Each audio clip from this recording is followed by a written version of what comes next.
I actually truly do believe. I think Vaush wasn't lying when he said he stopped watching my content, because he definitely got like markedly worse in understanding any of the shit that he talks about Jesus. Andrew Tate has a more sophisticated understanding of oppression potentially than Vaush does. Okay, like I think Epstein loved women. I think he loved women in a lot of ways. I don't think he treated women well. It's Vaush time. I heard this is a really good conversation. Vaush is hitting up our friends in our sphere. He's trying to make his way back in. Cute. All right, cool. So yeah, I'll start off with on the one thing that we agree on when it comes to the Andrew Tate thing, and that is, I agree with you when you said the big reason why he got deplatformed is he got too popular too fast.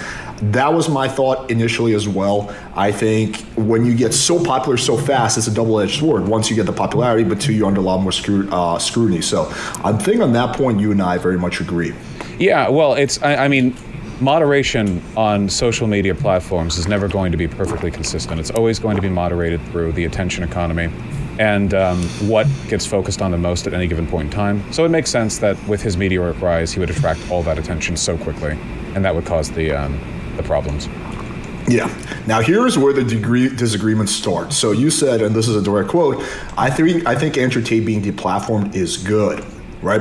Another thing, well, actually, we'll just stick on that for a second and we'll move on to the next thing. So what is your case for why is it good? Well, I think it's at least on my end of the aisle, it's pretty self-evident that Tate's like a monstrously bad human being on almost every level. Oh, no. Like Has Vaush watched anything? Ethical level, like the information he distributes, the way he distributes it, everything about him just seems to be sort of maximized for worsening the world that we live in.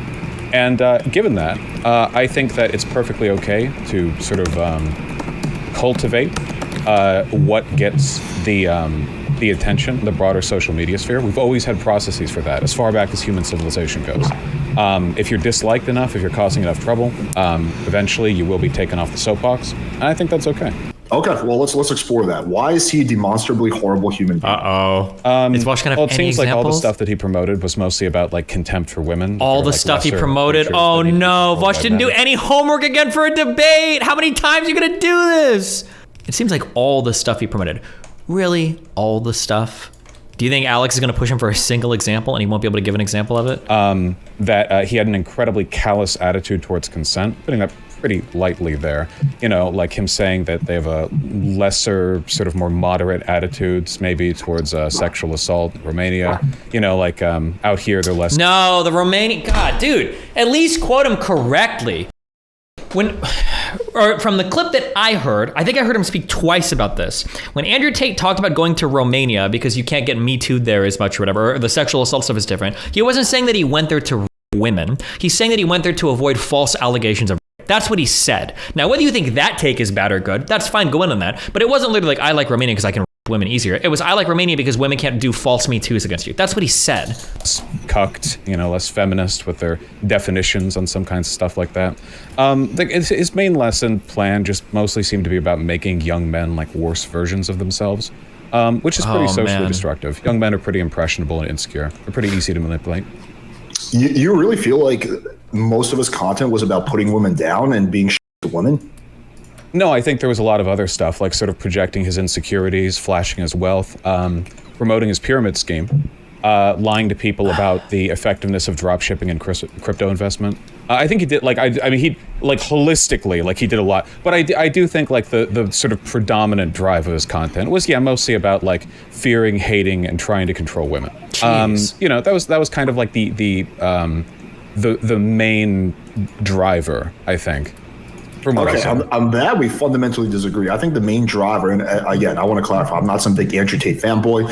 There were things before even he got deplatformed that I publicly disagree with him on, so I don't agree with all his positions. But as far as I saw, and I think as far as a lot of people saw it, the main driver of the main message he was pushing is how can men be better men? Now, some of the ways in which he advocated men becoming better men, I disagree with him on, right? We can disagree on the two, but that was the main thing he was pushing. Now, in terms of women, his position was that women are precious creatures that should be protected, sometimes from themselves. Meaning, like, if he's in a relationship with a girl, he's going to do his best to protect her. Now, personally, that's not an attitude I take with my girlfriend, but I don't see that as being hateful towards women. I just see that maybe being a little outdated, you can say. The sad thing is that Andrew Tate has a more sophisticated understanding of oppression, potentially, than Vaush does. Something that Andrew Tate said that probably applies here. Vaush should know this. There's different types of like soft sexism and hard sexism. And the type of sexism that Vaush seemed to be implying existed was a kind of a bigotry of small expectations thing, where women need to be protected because they're not as capable as men.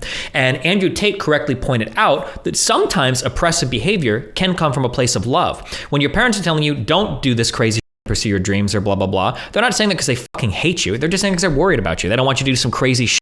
They don't want you to waste your life being lazy. They don't want you to skip out on school and potentially not get a good job. Like, a lot of the bad things that people can do to you can come from a place of love, believe it or not. Vaush should understand this, but we'll see. But I don't see any hate in that. Well, this is always the attitude that the bigot takes, you know? Oh, no. Slave owners often argue that they were engaging in a kind of paternalistic protection of the slaves. I actually truly do believe, I think Vaush wasn't lying when he said he stopped watching my content, because he definitely got like markedly worse in understanding any of the shit that he talks about. Jesus. Selfless white slave owners would provide stuff like food and housing, that it wasn't hate that motivated their interracial relations, but rather a kind of, you know, like, we all do what we can, and, you know, we fit within the slots God gave us. And misogynists tend to be like that too. This, like, you know, I love women, I want to protect women stuff, it's total bullshit. If you're a straight guy, then you loving women should be like a default. It's like a default presumption that kind of comes with the territory. Being a straight guy, just because you want to fuck a woman doesn't mean that you love or respect women. What are you talking about? What?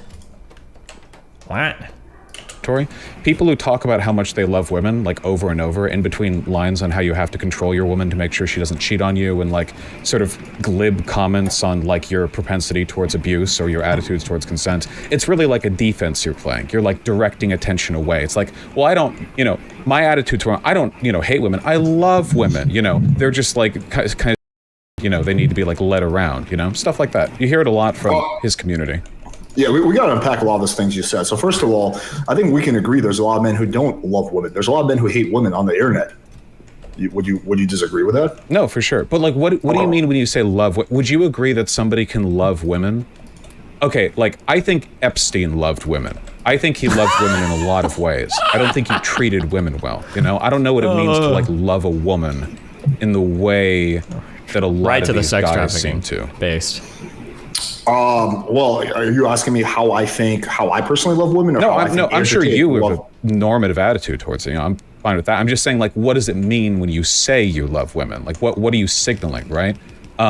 Because, like, well, think about it like this. I think this was his attitude towards women. And again, I agree it's outdated, right? But I don't think it's a misogynistic one. The way he saw it was like, women are like, you know, like your favorite pet. Like, you love your pet, but you sometimes protect your pet from itself. You keep it from maybe eating bad on the ground. Like, I love my dog, you know, but my dog, you know, he's not the smartest thing, right? He sometimes eats off the ground. It's bad for his stomach. Now, again, I think you actually need to do that in a relationship, right? Like, I don't think you actually need to protect the girl from herself. I think that's a major headache. But that in of itself, you can say is silly. You can say that's redundant, outdated, but I don't think you can say that's a hateful attitude towards women. Well, it's literally thinking they're subhuman and that you have like, the right to guide and dictate to them how to live, which is, again, like very comparable to the way the slave owners treated slaves, right? Like, you know, we don't hate the Africans. It's like, well, they need leading, they need guidance. Like, that was a big line in terms of, I was gonna say, are children subhuman? Slave ownership,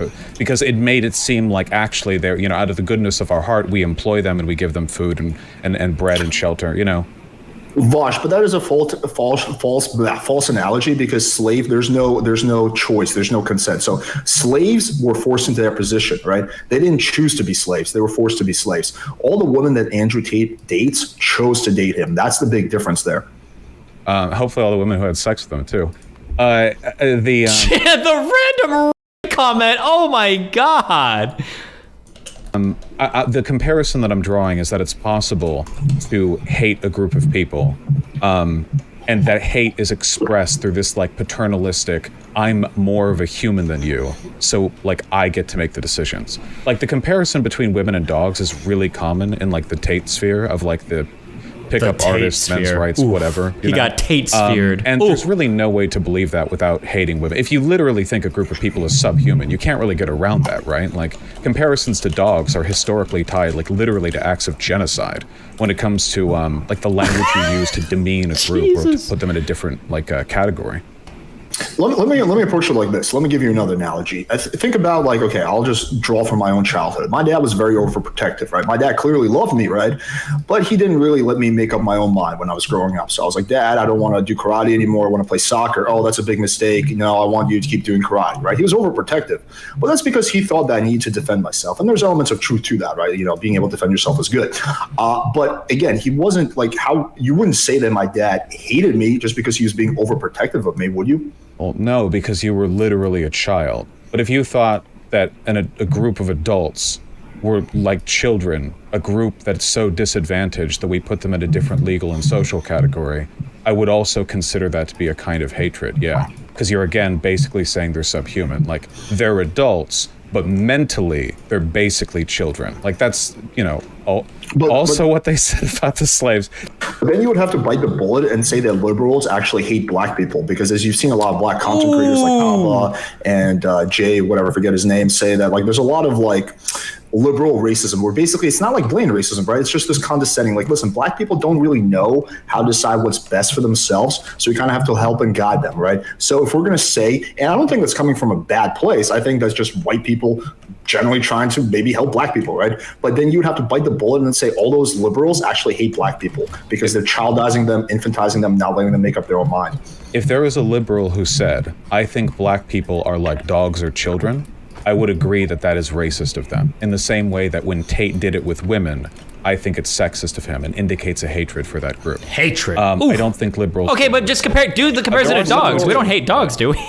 But if liberals are trying to protect black people from themselves and helping them make better decisions for their communities, right, just basically kind of infantizing them and saying that, you know what, we can decide these things a little bit better for you. You wouldn't say that's racism, or would you? Well, the majority of black people are themselves liberals, so this just seems like liberals of all races having opinions politically that differ from some black conservatives.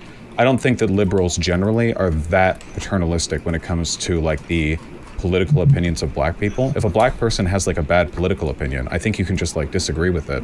And that's mostly what I see happening. But a lot of black conservatives are like massive crybabies. So like if you criticize them for having a take, they'll be like, well, I get to say this because I'm black. And if you point out that's not really an argument, they're like, well, you're telling me, a black person, how to manage my business. Like, well, you must think that I'm stupid. You're the racist, And it's like this infinite cycle that goes nowhere.